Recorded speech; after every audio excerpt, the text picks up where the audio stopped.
todos nós, espero que todos vocês estejam bem. Bem-vindos e bem-vindas aqui à nossa Casa na Arte.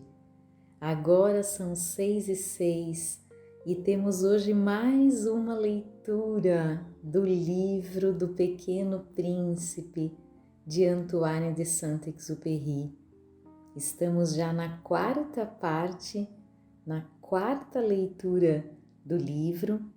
E se você perdeu alguma parte anterior, eu os convido a ouvir, a assistir aos nossos vídeos para que você possa iniciar da primeira página da parte 1. Vamos então dar continuidade à leitura nesta manhã tão agradável. O Pequeno Príncipe. O príncipezinho atravessou o deserto e encontrou apenas uma flor de 3 pétalas, uma florzinha à toa. Bom dia, disse o príncipe. Bom dia, disse a flor. Onde estão os homens? Perguntou polidamente.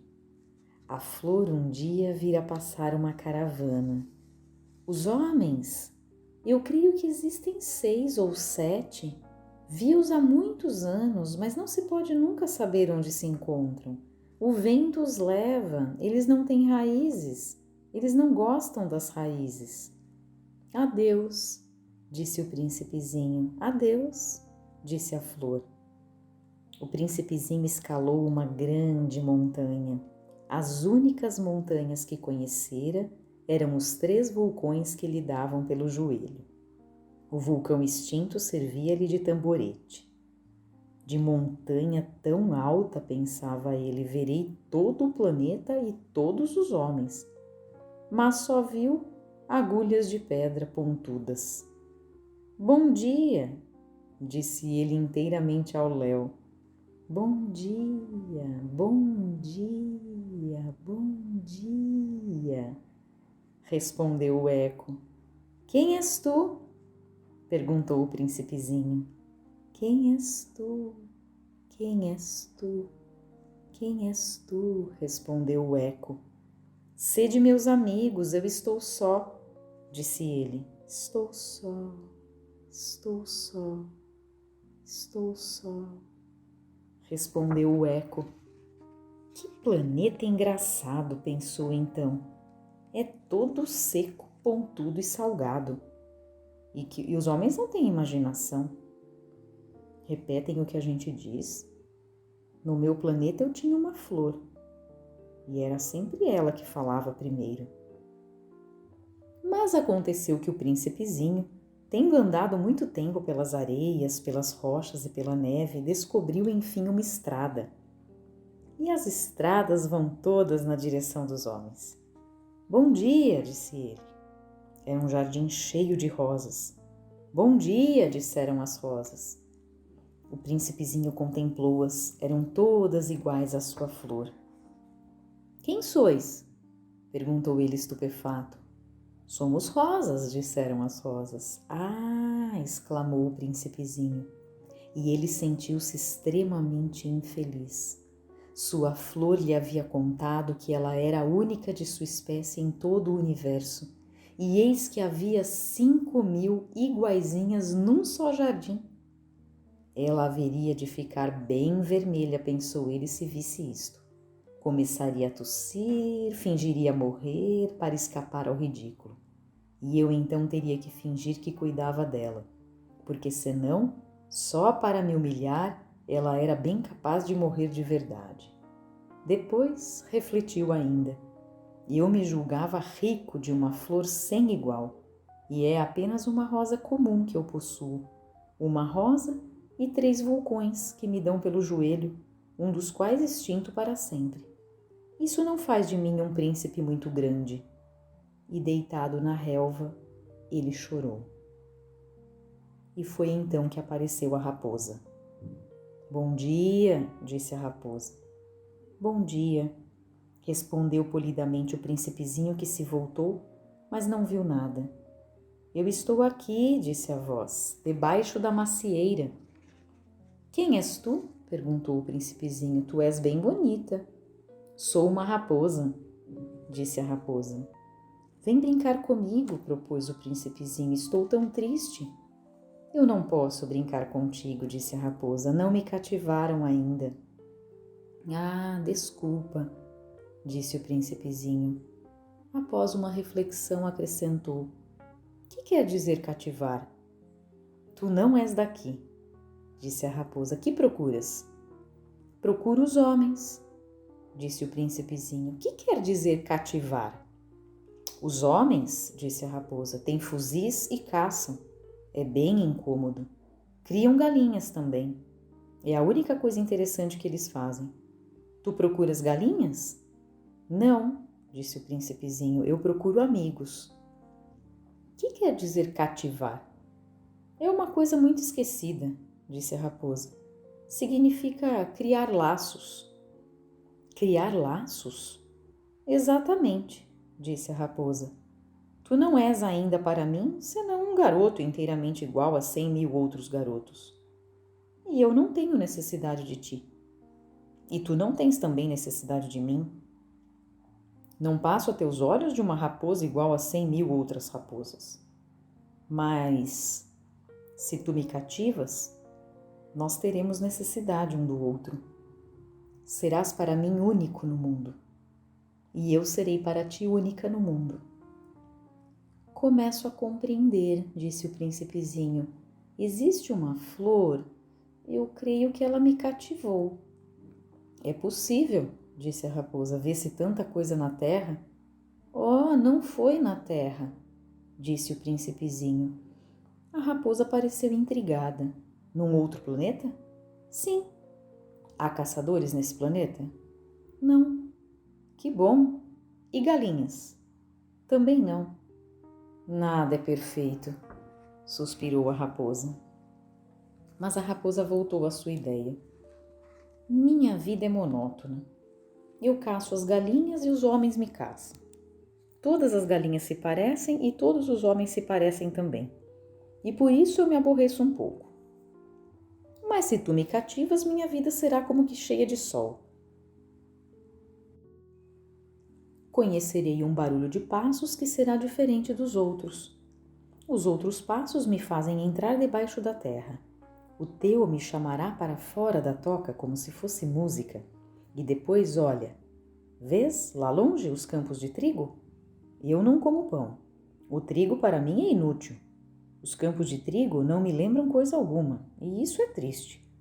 Mas tu tens cabelos cor de ouro. Então será maravilhoso quando me tiveres cativado. O trigo que é dourado fará lembrar-me de ti, e eu amarei o barulho do vento no trigo. A raposa calou-se e considerou por muito tempo o príncipe. Por favor, cativa-me, disse ela. Bem quisera, disse o príncipezinho, mas eu não tenho muito tempo. Tenho amigos a descobrir e muitas coisas a conhecer.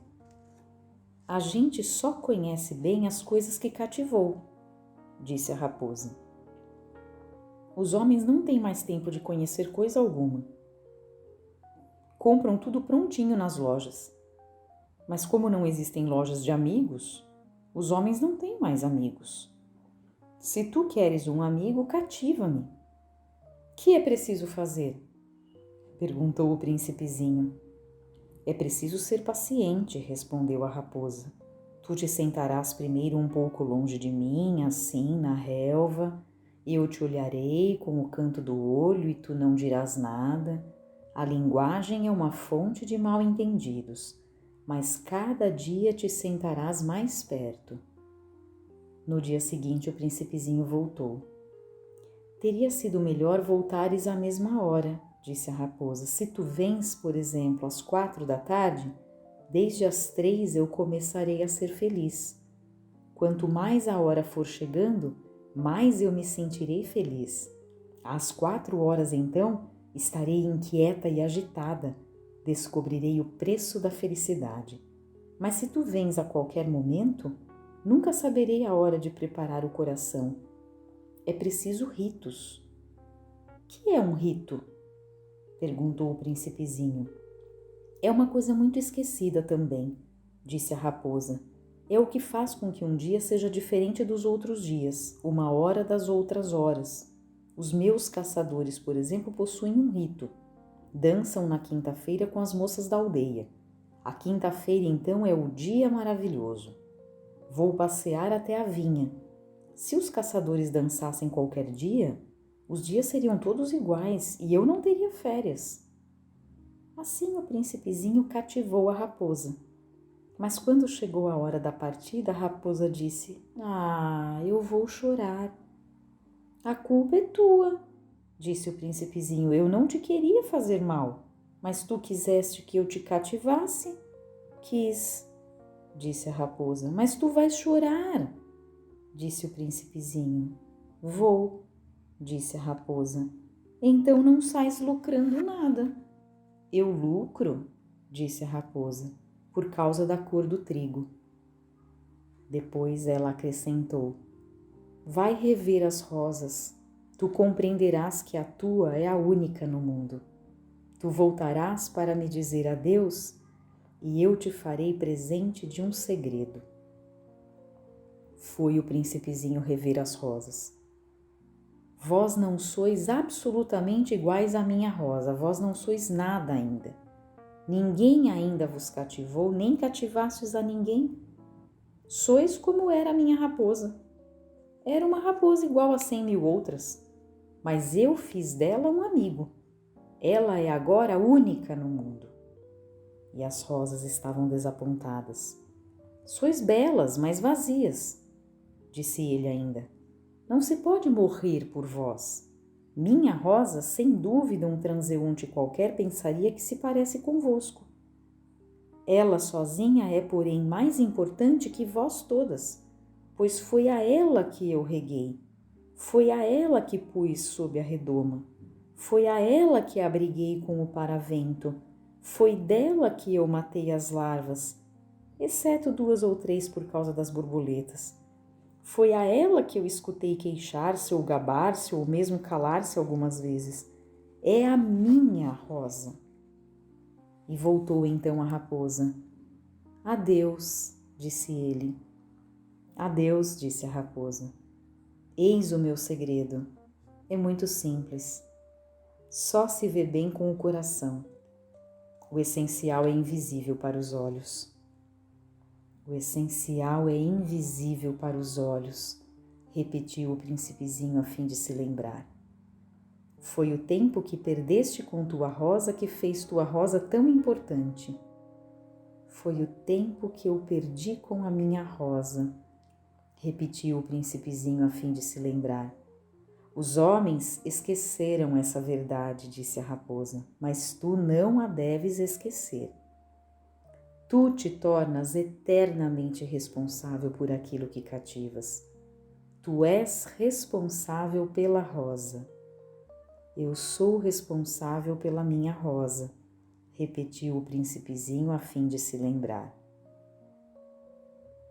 "Bom dia", disse o príncipezinho. "Bom dia", respondeu o guarda-chaves. "Que fazes aqui?" perguntou-lhe o príncipezinho. "Eu divido os passageiros em blocos de 1000, disse o guarda-chaves. "Despacho os trens que os carregam, ora para a direita, ora para a esquerda." E um rápido iluminado, roncando como um trovão, fez tremer a cabine do guarda-chaves. "Eles estão com muita pressa", disse o príncipezinho. "O que é que estão procurando?" "Nem o homem da locomotiva sabe", disse o guarda-chaves, e trovejou em sentido inverso um outro rápido iluminado. "Já estão de volta?" perguntou o príncipezinho. "Não são os mesmos", disse o guarda-chaves. "É uma troca." "Não estavam contentes onde estavam? Nunca estamos contentes onde estamos", disse o guarda-chaves. E um terceiro rápido iluminado trovejou. "Estão perseguindo os primeiros viajantes?" perguntou o príncipezinho. "Não perseguem nada", disse o guarda-chaves. "Estão dormindo lá dentro ou bocejando. Só as crianças esmagam o nariz nas vidraças." "Só as crianças sabem o que procuram." disse o príncipezinho. Perdem tempo com uma boneca de pano e a boneca se torna muito importante. E choram quando a gente toma. Elas são felizes, disse o guarda-chaves. Bom dia, disse o príncipezinho. Bom dia, disse o vendedor. Era um vendedor de pílulas aperfeiçoadas que aplacavam a sede. Toma-se uma por semana e não é mais preciso beber. Por que vendes isso? Perguntou o príncipezinho. É uma grande economia de tempo, disse o vendedor. Os peritos calcularam. A gente ganha 53 minutos por semana.